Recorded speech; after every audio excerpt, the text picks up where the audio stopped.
All right, and of course, tonight's top story is something that every Kenyan has been talking about. Fuel prices in Kenya are set to rise to a historical level from midnight due to the doubling of taxes on fuel from 8 to 16%. Well, from midnight, the price of super petrol increases by 13 shillings and 49 cents per litre, while diesel and kerosene will go up by 12 shillings and 39 cents and 11 shillings and 96 cents respectively here in the capital. The Energy and Petroleum Regulatory Authority has said the recalculated prices will be effective from the 1st of July, the same time the Finance Act will come into force. Well, economic experts are warning the new fuel prices will exacerbate the cost of living. Take a look. The reality of the value-added tax on fuel products is finally kicking in. The newly reintroduced 16% VAT is taking effect on the 1st of July, forcing Kenyans to dig deeper into their pockets to pay for goods and services.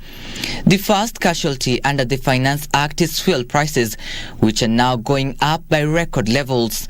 Under the recalculated prices by the Energy and Petroleum Regulatory Authority, super petrol in Mombasa will now retail at 192 shillings and 48 cents, diesel at 176 shillings and 63 cents, and kerosene at 170 shillings and 40 cents.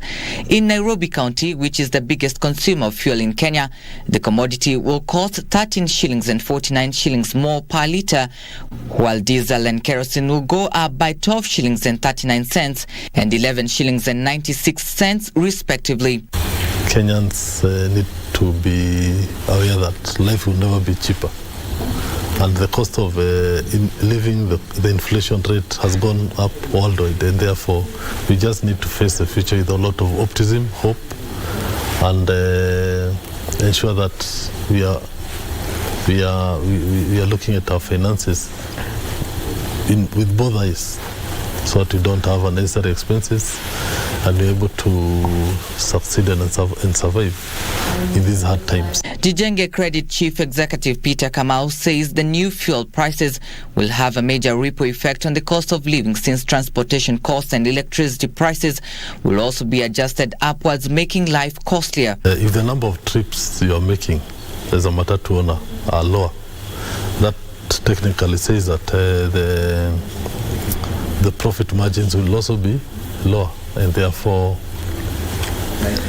the impact on the business per se will be there before the market can settle down. Kamau opines that tough choices like cutting down on discretionary spending and unnecessary travel will now be the only option for consumers as they grapple with the high cost of living. Options will highly depend on they will be personalized, because if you don't have fare and you're supposed to report to work, you'll have no option other than to work.